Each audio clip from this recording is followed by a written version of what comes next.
obra indestructible. ¿Ya? Es lo que vamos a compartir. Una obra indestructible. Y vamos a leer en el libro de los Hechos, capítulo 5, versículo 38 y 39. Hechos 5, 38 y 39. Dos versículos. Hechos 5, 38 y 39. Dice así la escritura. Hechos 5, 38 y 39. Y ahora os digo, apartaos de estos hombres y dejadlos, porque si este consejo o esta obra es de los hombres, se desvanecerá, mas si es de Dios, no la podréis destruir. No seáis tal vez hallados luchando contra Dios. Amén. Dos versículos. Esto se llama una obra indestructible. ¿Puede haber alguna obra indestructible? ¿Sí? No, Humanamente sí. ¿Humanamente? Sí, No, humano, sí. ¿Humanamente? Sí. ¿Hay alguna obra indestructible? sí. Sí, bastante. El Titanic. Una pintura de la Mona Lisa, tirarla ahí. Pintura más pintura. Sí. La destruye. Pero igual se puede perecer, ¿cierto? Sí, perece por las Se cosas. quema. Una iglesia. Porque, Una iglesia claro, milenaria. No. todo se destruye porque la segunda ley de la termodinámica dice que todo se envejece, todo vence, todo se arruina, todo se va desgastando. Hay que mirarnos a nosotros mismos, ¿no? ¿Cierto? Uno hace una casa nueva y le dura ¿cuánto? Un tiempo nomás. Menos yo. Y se empieza a desgastar, ¿verdad? El paso de los años empieza a desgastar nuestro cuerpo porque la caída del hombre, hermano, permitió que todo esto entrara. Un desgaste, una cosa que no se puede evitar, es una ley. Todo se desgasta. De hecho, hasta la tierra se ha ido desgastando. La tierra se ha partido y la tierra se está también desgastando. La vida de los animales, todo, hermano, va pereciendo. Pero hay una obra que no se desgasta. Hay una obra que no puede ser destruida, que es la obra de Dios. Y es lo que vamos a ver hoy día. Bueno,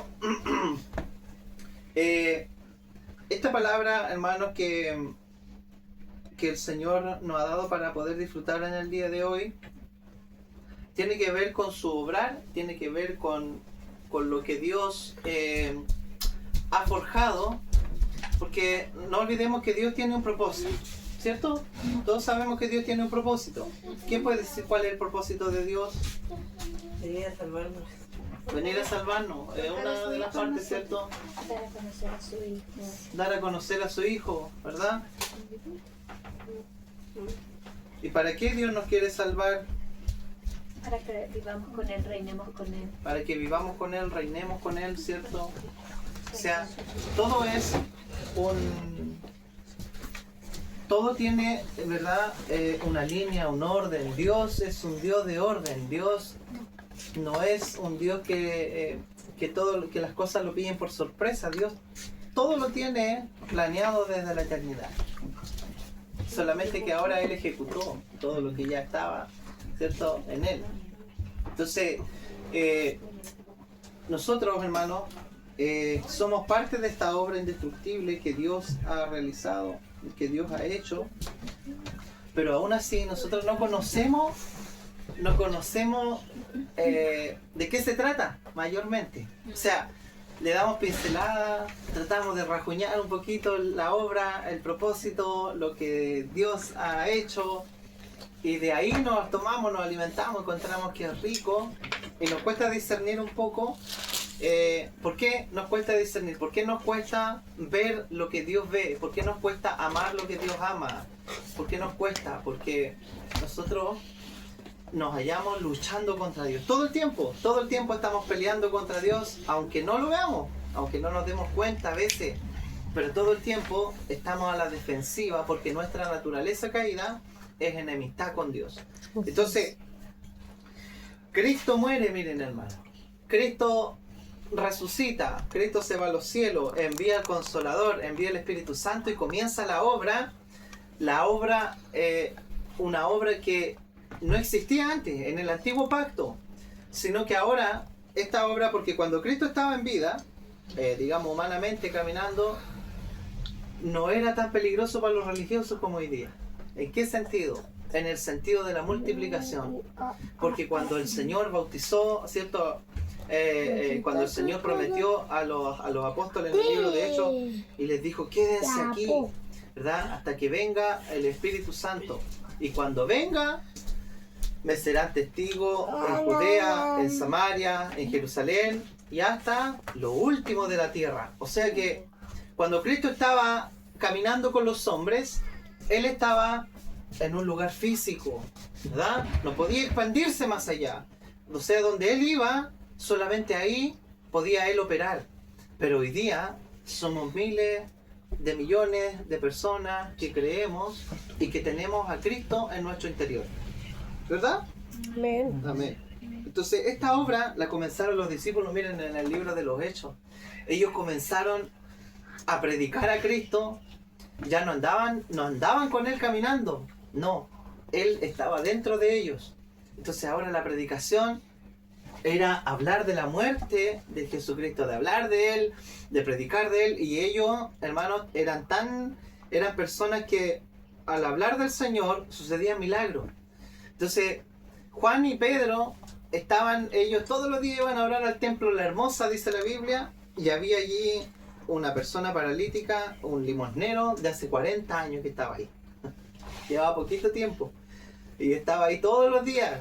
Entonces cuando en una oportunidad llegaron ellos y él estaba esperando que ellos le dieran dinero, ¿verdad? Y Pedro le dijo, no tengo plata ni oro, lo que tengo te doy. ¿Qué tenía?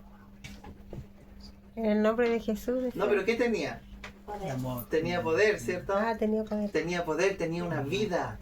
Dentro de él estaba fluyendo algo que no tenía que ver con el dinero, no tenía que ver con la plata, no tenía que ver con las piedras que uno puede convertir en pan en este mundo, que es todo lo que puede saciarme exteriormente. No, él tenía a Cristo en su interior morando.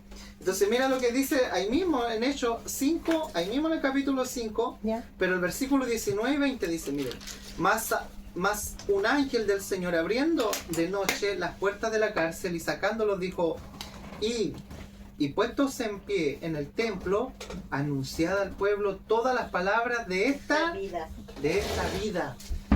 ¿De qué vida estaba hablando? O sea, ellos, miren, recién habían sanado a un cojo. El tipo, imagínense la fiesta que tenía, porque no podía caminar hace 40 años, por mano.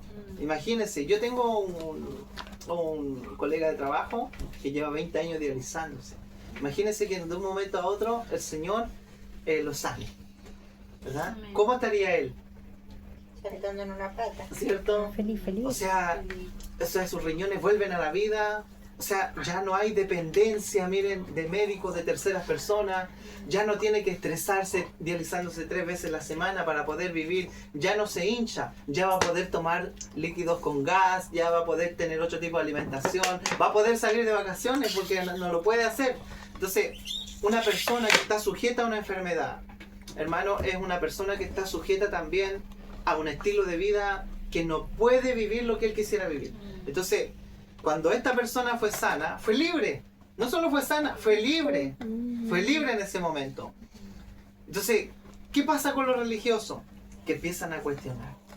Entonces, ellos, miren, Pedro, Pablo, o sea, Pedro, Juan y todos los discípulos predicaban a Jesucristo, pero los fariseos tenían sus doctrinas.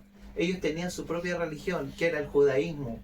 Entonces, esto iba en contra de lo que ellos estaban predicando, porque ellos predicaban la vida, que es Cristo, pero los otros predicaban la ley, predicaban a Moisés, predicaban conducta, conducían a la gente a que hagan cosas para Dios, para que Dios se sienta contento con ellos. Entonces, esto, lo que es la religión y lo que es la vida, que es Cristo, siempre van a chocar. Ahora, a ellos los llamaron a terreno. ¿Por qué? Porque estaban haciendo este tipo de milagros. Y los llamaron a terreno y les prohibieron, hermanos, que hablaran en el nombre del Señor Jesús. ¿Y sabe lo que hicieron? Los metieron presos. Los azotaron, los metieron presos y estaban presos en la cárcel. Y dice la Biblia que en la noche vino un ángel y abrió las puertas, abrió todo. Y ellos salieron de la cárcel y el ángel, ¿sabe lo que les dice? Les dice, pónganse de pie ustedes y vayan al templo y sigan enseñando. Y sigan hablando acerca de esta vida. O sea, ¿qué es lo que más desea y anhela el Señor? Mira lo que dice en Juan 17.3. ¿Qué dice Juan 17.3? ¿Cuál es el deseo y cuál es el mandamiento y cuál es la voluntad de Dios frente a una situación de colapso, frente a una situación, miren, hermano, de ser una persona que está siendo abatida o que está siendo, en este caso, afrentada por la religión o por los cuestionamientos continuos, ¿verdad? Frente a lo que nosotros creemos, frente a lo que estamos anunciando, frente a lo que se nos ha revelado, frente a la vida que ha venido a nosotros. ¿Qué dice Juan 17.3? Yo lo tengo. Ya. Y esta es la vida eterna, que te conozcan a ti, el único Dios verdadero, y a Jesucristo, a quien has enviado. ¿Cuál es la vida eterna entonces? Jesucristo. Que lo conozcan a ti. Entonces, miren, el ángel se pone y le dice a los discípulos, estaban presos, los sacó de la cárcel. La cárcel estaba tapada de alguaciles, de guardias. O sea, fuera de las rejas de ellos habían guardias, afuera de las puertas de la cárcel habían guardias. ¿Y sabe lo que hizo el ángel? Los sacó y nadie se dio cuenta que salieron. O sea, los transfiguró el ángel y los sacó invisiblemente y nadie supo. Y el día después, cuando los fueron a buscar para llevarlo al tribunal, el guardia se metió a la cárcel adentro a donde estaban y no lo encontró. Y el ángel lo sacó y le dijo, vayan y hablen de esta vida. Pero esta vida tiene un propósito, miren.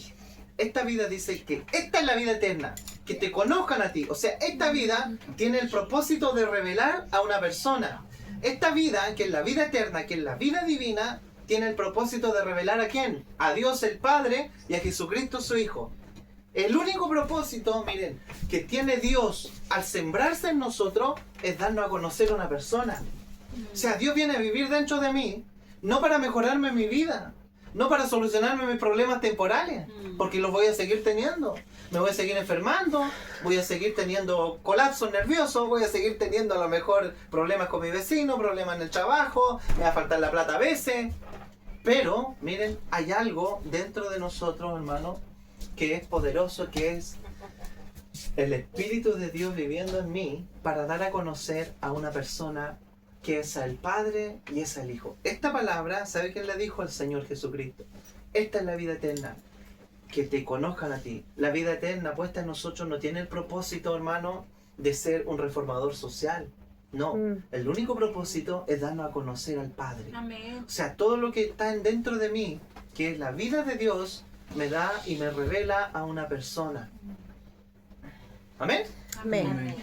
Entonces, miren, en Efesios capítulo 2, versículo 10, dice que nosotros fuimos creados en Cristo Jesús. ¿Para qué? ¿Quién lo tiene? Oscar. ¿Capítulo qué? Efesios 2, 10. Efesios capítulo 2, versículo 10. Pues somos la obra maestra de Dios. Mira. ¿Esa? Sí. Pues somos la obra maestra de Dios. Él nos creó de nuevo en Cristo Jesús, a fin de que hagamos las cosas buenas que preparó para nosotros tiempo atrás. Tiempo atrás. O sea, miren, todo el obrar, hermano, miren. Cristo, ¿qué es lo que hace?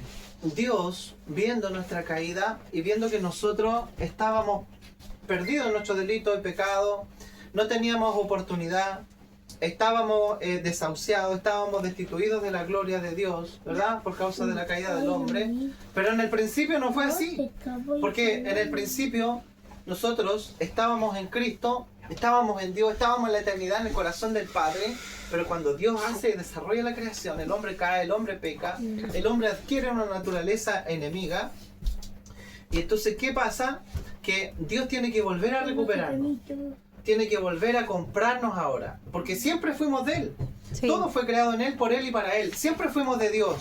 Pero por causa de la caída, nosotros adquirimos una naturaleza contraria a la de Dios, que se llamó pecado, ¿cierto? Esa naturaleza está en nosotros. O sea que, en el fondo, Dios, ¿por qué no elimina la maldad? Que lo veíamos. ¿Por qué no elimina Dios la maldad? ¿Por qué hay tanta maldad en el mundo y Dios, por qué si es tan bueno, por qué no termina con la maldad?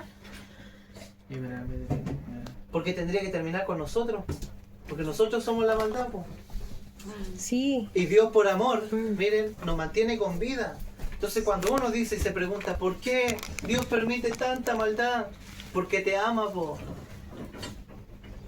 Porque la maldad no es un evento, la maldad no es una guerra, no es algo que esté en la atmósfera, que esté en el aire. Yo soy la maldad. Así es. Yo fui constituido maldad. Ujú. En pecado me concibió mi madre, dijo el rey David. ¿Verdad? ¿Por qué? Porque adquirimos esta naturaleza enemistada con Dios, enemiga, contraria, que está luchando, que está desafiando todo el tiempo la voluntad de Dios. Por eso que cuando Dios da los 10 mandamientos, hermano, miren, en el Antiguo Testamento, para los hombres, para su pueblo en este caso, ellos saben lo que dijeron. Dijeron, todo lo que Dios mande lo vamos a cumplir. Porque la naturaleza caída es desafiante, es altanera. La naturaleza caída no le queda nada, chico. ¿Cierto? Sí. Todo lo puedo en mí, que me fortalezco a mí mismo. Eso dice la naturaleza caída. Pero Pablo dijo, no, todo lo puedo en Cristo que me fortalece. Sí, amén. Entonces el hombre creyendo, miren, hacerlo bien, dijo, venga para acá los mandamientos. Nosotros los vamos a cumplir. Pero de a poco se empezaron a dar cuenta que no lo podían cumplir. Pero ellos creían que sí lo podían hacer y se siguieron esforzando. Y cada vez que se esforzaban caían. Cada vez que decían nosotros podemos, Dios los ponía a prueba. Es como cuando nosotros le decimos al Señor, o como cuando Pedro le dijo al Señor, yo te amo y aunque todos estos te dejen, yo nunca te voy a dejar. Yo si es necesario morir, voy a ir a la muerte contigo. ¿Y saben quién fue el primero que lo negó? Sí, Joel. Pedro, Sí. el mismo. ¿Por qué? Porque no se conocía. Pero más allá de eso, la naturaleza que adquirimos nosotros es engañosa, Totalmente. nos atrapa, nos hace creer Sí. algo que no somos. Sí. Y nos mantiene engañados todo el tiempo, que sí lo podemos controlar. No, yo este vicio yo lo mantengo ahí a raya. Yo sé hasta dónde. A mí nadie me tiene que decir lo que tengo que hacer. Eso es la carne. Entonces, ¿qué hace la carne? La carne intenta obrar, la carne intenta hacer, la carne quiere ponerse al nivel de Dios, igual que Satanás. Satanás, el propósito de Satanás, ¿sabe cuál era? Era derrocar a Dios, era llegar a ser igual a Dios. Él dijo, yo me voy a levantar y voy a ir a los lados del norte y voy a levantar mi trono allá y voy a ser semejante al Altísimo. O sea, él quería ser igual a Dios. Y esto fue lo que le sembró Satanás al hombre en la caída. Le dijo a la mujer, ¿quieres ser igual a Dios? Come de este frutito que te tengo. Te tengo un frutito tan rico que puedes llegar a ser igual a Él sin tomar a Cristo como tu vida. Porque le escondió el árbol de la vida en un huerto de Edén. Entonces el hombre comienza a desarrollarse, comienza a vivir su propia vida, su propia gloria, creyendo que estaba bien, pero estaba más perdido que el diablo, ¿verdad? Porque la Biblia dice que no hay justo, no hay ni a un uno, no hay quien busque a Dios, no hay quien haga su voluntad, todos se desviaron a una. O sea, hermano, por nuestra propia justicia estamos todos perdidos. Entonces, ¿qué hace Dios? Tiene que enviar a Cristo. Cristo viene, el Hijo de Dios se encarna. Todo el vivir humano que desarrolla la persona del Señor Jesús, mire, mientras Él estuvo en la tierra, fue una vida en victoria. Él nunca pecó, Él nunca cayó, Él nunca dijo por favor, Él nunca dijo permiso, no. Él vivió la vida de Dios y Él vivió una vida victoriosa. Amén. Fue a la muerte, hasta la muerte fue en obediencia, no abrió su boca, cuando lo maldecían, no maldecía. O sea, Él vivió una vida vivió la vida del Padre. Esta vida divina que estamos viendo, miren, la vivió Cristo, no la vivimos nosotros. Él fue el que cumplió las demandas de Dios, Él fue el que cumplió el propósito de Dios, de expresarlo, de darlo a conocer. Él jamás fue vencido, fue tentado en todo por el enemigo, pero nunca cedió. Entonces, esta vida que era Cristo, hermano, esta vida se desarrolló en su persona. Él fue a la muerte, murió, resucitó, ascendió a los cielos, y esta vida Él nos la regaló ahora a nosotros. Entonces, ¿para qué Dios nos regaló esta vida? ¿Cuál era el propósito de que Cristo viniera a morir por nosotros y Dios darnos su vida? ¿Para qué Dios nos da su vida? Para darnos a conocer al Hijo, Para darnos a conocer al Hijo, ¿cierto? para salvarnos, darnos vida eterna. ¿Cierto? Para que ahora vivamos su vida. Y para que ahora vivamos su vida. Pero más allá de eso, Conciliar. para reconciliarnos, ¿cierto? Y para poder volvernos ahora Bueno, al no. propósito original. O sea, al deseo original en donde nosotros siempre estuvimos en Dios. Pero ahora Dios tenía que recuperarnos a través de un sacrificio. Porque la paga del pecado es muerte. Y sin derramamiento de sangre, dice Hebreo, sin derramamiento de sangre no hay remisión, no hay perdón de pecado. O sea que Cristo tuvo que morir para perdonar nuestra caída. Y toda nuestra caída no fue solamente para nosotros. Nosotros caímos nosotros y cayó toda la creación. Sí. Todo lo creado cayó. Todo, todo, todo. Entonces cuando Cristo viene, miren, viene y Él vive esta vida maravillosa, entonces ahora el Espíritu tiene la facultad de poder darnos a conocer esta vida en nuestro interior. Ahora, Efesios 2:10 decía que fuimos creados y somos la obra maestra de Dios. ¿Para qué? Para buenas obras. O sea, una persona caída no puede desarrollar una buena obra. Por más que quiera. La gente dice, oh, esta persona es tan buena porque hace ayudas sociales, ¿cierto? Porque visita a los enfermos, porque se desprende, porque... Pero Pablo dice que nosotros podríamos entregar nuestro cuerpo hasta para ser quemado, pero de nada serviría. Porque lo único que agrada a Dios es la vida de su Hijo. Lo único que agrada a Dios es el vivir justo que Cristo tuvo, ¿cierto? Y que esa vida ahora nos la regaló a nosotros. No somos nosotros actuando en nuestra vida natural caída, haciendo cosas para Dios, sino que ahora nosotros tomamos lo que ya está hecho. Por eso Efesios 2:10 dice que Dios nos creó para buenas obras, las cuales preparó de antemano. O sea, ¿por qué de antemano? Porque todas las obras las hizo Cristo, no nosotros. Entonces, miren, todo esto lo estamos desarrollando para poder comprender por qué estos tipos ahora se enfrentaron en contra de los discípulos, de los apóstoles, y les dijeron, ustedes no prediquen más en este nombre porque está afectando nuestra justicia, está afectando nuestra religión. El estilo de vida que nosotros llevamos hacia Dios es santo, es puro, es guardado, es restringido por lo que nosotros creemos. Y ustedes están predicando herejía, algo distinto. Entonces, los metieron presos, los liberaron, y ¿sabe qué? Le mataron. Que no lo mataron. No, le mataron. Ah, te mataron allá. Sí, le mataron.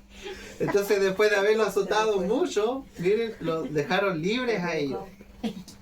Y ellos siguieron predicando, siguieron anunciando al Señor y todo.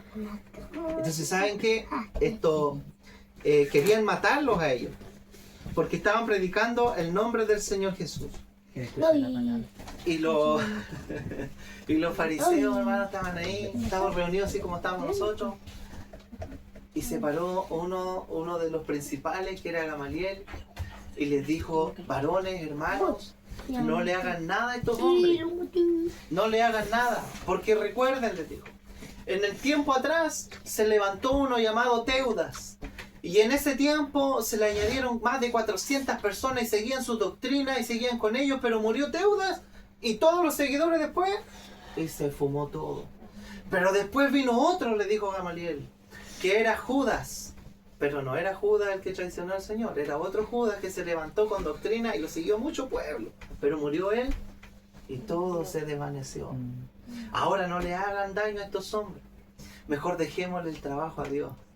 Porque si esta obra no es de Dios, entonces se va a desvanecer. Pero si esta obra es de Dios, nadie podrá destruirla, le dijo. Nadie podrá destruirla. Nadie podrá destruirla. Mire el versículo 39. Mas si es de Dios, no la podréis destruir.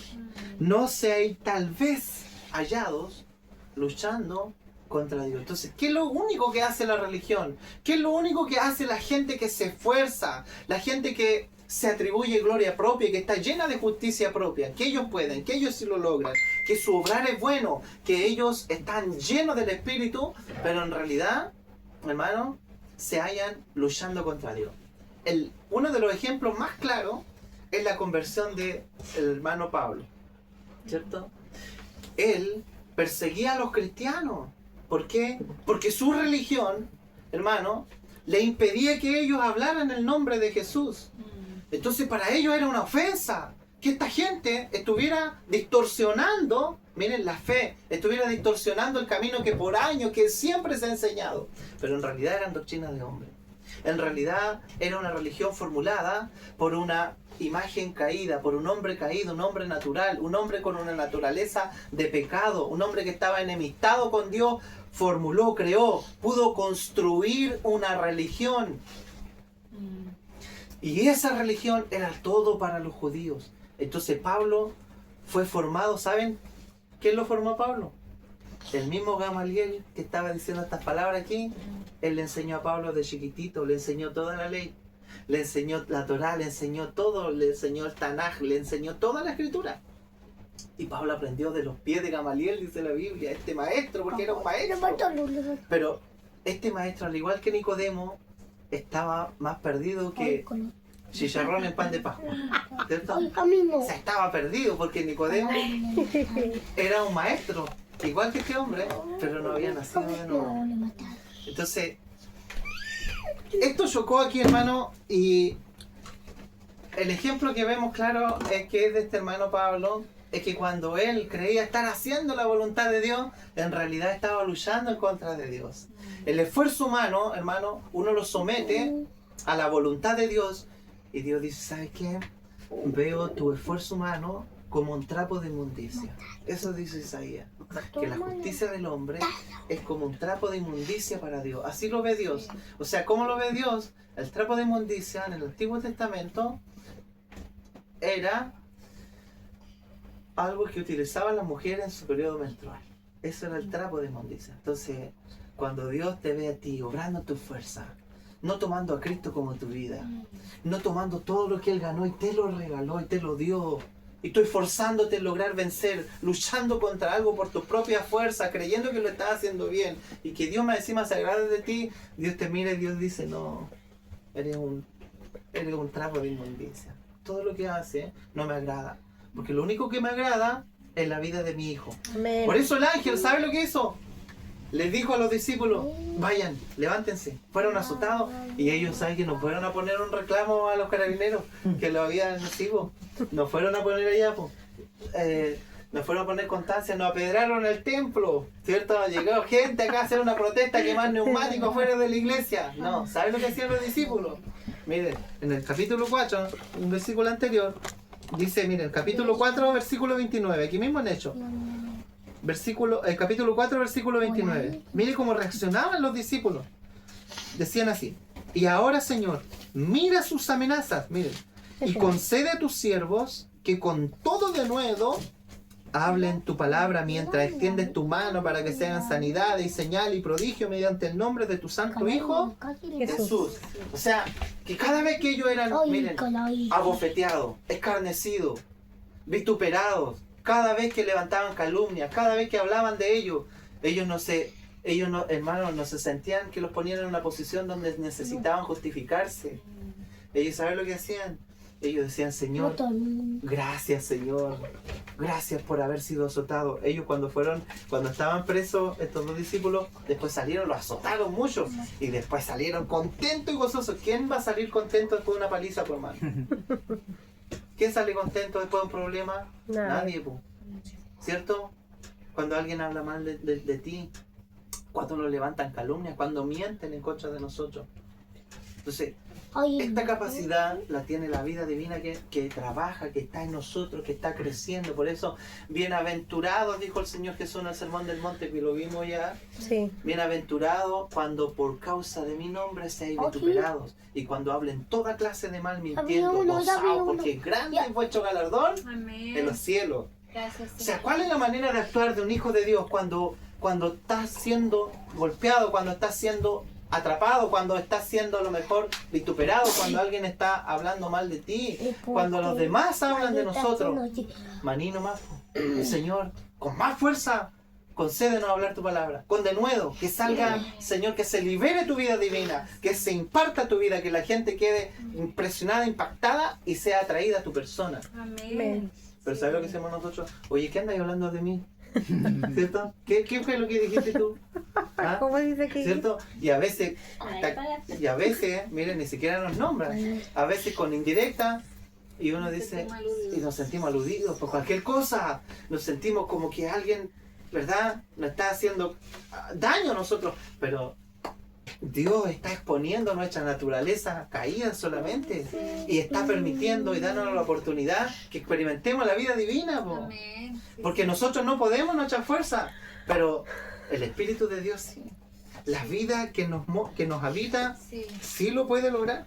Amén. Entonces miren, esta vida nos fue concedida y de esto hablaban los discípulos, de esto hablaban los apóstoles, todas las cosas las tenían en común, ellos perseveraban en esta doctrina, dice que ellos perseveraban unánime en la doctrina de los apóstoles, día tras día, se contaban en las casas, tenían oraciones juntos y tenían una vida en común. ¿Por qué? Todos hablaban lo mismo, todos veían lo mismo, todos opinaban lo mismo, porque la vida de Dios era su vida.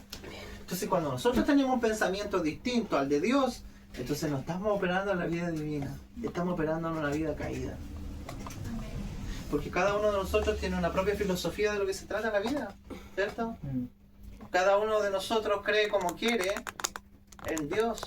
Cada uno de nosotros tiene trazado cierto un pensamiento acerca de Dios. ¿O no? Yo creo que sí. Sí. Pero eso, hermanos, nosotros debemos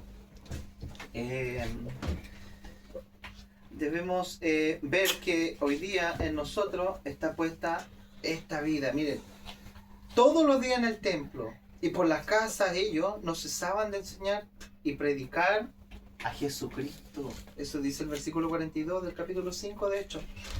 Dice, y todos los días ellos en el templo y por las casas no cesaban de enseñar y predicar a Jesucristo. Ahora, vamos a leer 2 versículos más antes de terminar.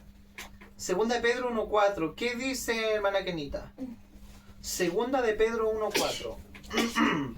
Y la hermana Jenny va a leer Primera de Juan 5.18. Con eso vamos a terminar, ¿ya? Dice, segunda Pedro 1, 1.4. por medio de las cuales nos ha dado preciosas y grandísimas promesas, para que por ellas llegaseis a ser participantes de la naturaleza divina, habiendo huido de la corrupción que hay en el mundo a causa de la concupiscencia. Amén. Entonces, miren, el hermano Pedro, que era el que estaba justamente predicando aquí en el libro de los Hechos, ahora vemos que él escribe una epístola, escribe una carta. Y esa carta en la que escribe, uno de los versículos más potentes y más reveladores es el que acabamos de leer, porque él nos está diciendo que él fue participante, y no solo él, nosotros hemos sido participantes. Dios nos hizo participantes de la naturaleza divina, o sea, de su vida divina. Amén. La misma naturaleza de Dios la tenemos nosotros. Y en esta naturaleza ellos operaban, ellos llevaban su ministerio, ellos no le temían a nada. Ellos fueron muertos, miren, fueron aserrados. Los tipos sufrían violencia, fueron muertos a filo de espada. Caminaban como errantes, dice la Biblia, de aquí para allá, de allá para acá. Vivían en cuevas. Los tipos eran muertos en el Coliseo romano. Pero ¿saben qué? Ellos tenían... Pedro cuando murió, antes de morir dijo, no soy digno de morir como mi maestro. Pónganme cabeza abajo, dijo. ¿Quién, hermano, va a querer vivir, o sea, va a tener una muerte, va a decir, yo cojo como morir y ni siquiera sentir nada? O sea, lo único que él pensaba, él decía, yo no soy, hasta el último suspiro de su vida, yo no soy digno ni siquiera de imitar a Cristo en su muerte. O sea, háganlo distinto, porque él es el único diferente, él es el único que logró eso. Yo no lo alcanzo a hacer. Amén. Así que hagan lo que quieran conmigo, pero menos como él. Menos como él, porque él es único. Su vida es única, su vivir humano nadie lo puede imitar, nadie lo puede reemplazar, nadie puede morir como él. Nadie puede dar su vida como él la dio. Nadie puede cumplir lo que Dios demandó, y solamente en él cayó toda la ira. Por lo cual Dios pasó de largo de nosotros y cayó toda la ira sobre su hijo. Entonces él se sentía indigno, y todos los que morían de esta manera, hermano. Gente moría completa con sus familias. Cuando uno lee los libros de historia, por ejemplo, un historiador, que por ejemplo Josefo, que habla de todo esto, dice que en los coliseos romanos moría la gente con sus familias, con sus hijos. Soltaban a las fieras y ellos morían orando, cantando alabanzas, por mano. O sea, A Pablo y a Silas los tomaron presos en la cárcel de Filipo y estaban con los presos y por causa de andar predicando el Evangelio. ¿Cómo nos sentiríamos nosotros si nos llevan presos porque estamos hablando del Señor? ¡Ay, Señor, aquí estoy! Mira, ¿por qué estoy aquí? ¿Por qué permitiste esto? ¿No? ¿Sabes lo que hacían ellos presos? Ellos cantaban himnos. Cantando himnos, dice la Biblia, vino un terremoto y soltó toda la cárcel y todas las cadenas cayeron, todas las cadenas. ¿Por qué? Porque la vida divina estaba operando. No era una vida natural de esfuerzo humano, no, era Dios que estaba haciendo todo esto, era Dios que se estaba moviendo. Y es Dios el que está trayendo hoy día este recobrar, que está trayendo este retorno, miren, al inicio, al origen, que nos está llevando de nuevo su gloria. Pero todo ya fue hecho, todo Cristo ya lo hizo. Y esta naturaleza es la que nos habita, Amén. es la que Dios nos hizo participante. Y el último versículo dice... Juan 5:18, Sí. dice, sabemos que los hijos de Dios no se caracterizan por practicar el pecado, Bien. porque el Hijo de Dios los mantiene protegidos y el maligno no puede tocarlos. O sea, aquí dice que el que es engendrado por Dios no practica lo malo. ¿Por qué? Porque ha nacido de nuevo. Y el que ha nacido de nuevo no peca, dice que este nuevo hombre no peca. Pero no dice solo eso, dice que el maligno no le toca. O sea que hay una vida, miren, hay un nuevo hombre que nació en nosotros, en nuestro interior. Ese hombre que está en nuestro interior, en nuestro espíritu, es un hombre que nunca ha pecado y que nunca va a pecar, porque es Cristo en nosotros. Yo sí puedo caer, porque todavía queda este elemento caído que tiene que ser tratado, o sea que tiene que ser eliminado completamente hasta el día de nuestra transfiguración, pero el hombre interior, el hombre nuevo, miren, lo que Dios sembró en nosotros, su naturaleza, con el hombre creado en nuestro espíritu, ese hombre nunca ha pecado y nunca va a pecar. Por eso dice que el que es nacido de Dios no peca. Amén. Y uno se ve a uno y uno dice, pero si yo pequé, yo hice esto, yo mentí, yo robé, o yo oculté esto acá, ¿cierto? Y uno todos los días puede decir que peca, que cae, ¿cierto? Pero el hombre que está en nuestro interior no hace eso. Ese hombre no miente, ese hombre no roba y no puede robar. Ese hombre, pero ¿sabe por qué no lo puede hacer? Porque el maligno no le puede tocar. O sea, Dios se sembró en un lugar en nosotros que se llama el Espíritu. Y en el Espíritu el diablo no puede llegar a tentar. Amén. Lo único que tiene permitido Él es tocar nuestro cuerpo y nuestra mente, nuestra alma, seducir nuestros pensamientos, pero al Espíritu no puede llegar. Amén. Entonces, ese hombre que está ahí desarrollándose, solamente lo habita la naturaleza divina, solamente lo habita la vida de Dios. Y esa vida nunca ha pecado, Amén. nunca ha hecho lo malo. Entonces, ¿quién lucha contra Dios? La religión. ¿Quién lucha contra Dios? El hombre caído.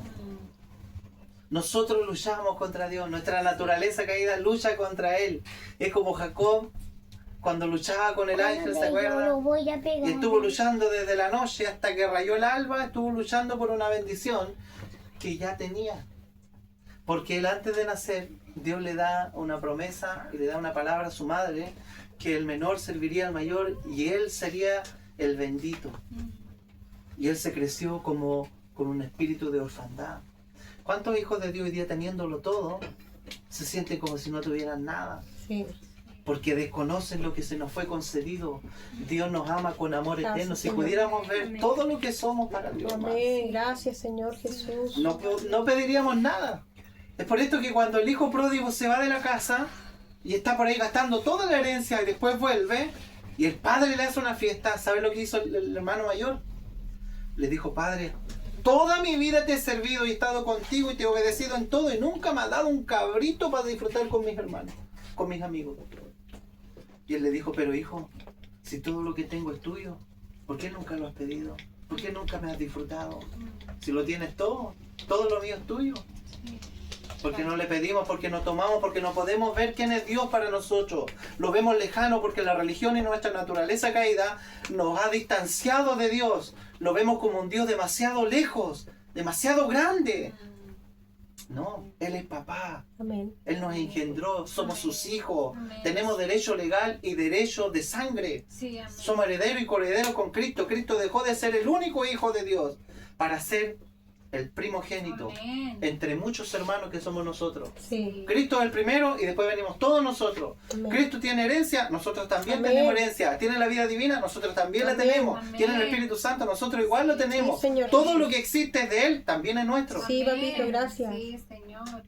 Gracias, papito. Esto, hermano, es lo que choca en una persona religiosa. Señor. Porque la persona religiosa siempre se va a estar oponiendo a disfrutar lo que ya fue concedido. Siempre va a estar sintiendo que algo tiene que hacer, que algo le falta para mejorar, que algo tiene que hacer.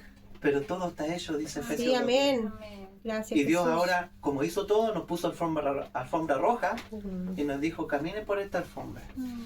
Porque este camino ya lo surcó mi hijo. Amén. Él lo hizo. Amén. Y eso es lo lindo del Evangelio, que Dios no Gracias, nos Jesús. demanda nada a nosotros, hermano. Gracias. Dios no nos pide nada a nosotros, porque todo lo hizo su hijo y todo se lo pidió a Él. Sí, Y Él lo hizo a la gracias, perfección. Señor Jesús. Todo fue perfecto en Cristo. Gracias, Qué lindo, Jesús. ¿cierto? Amén.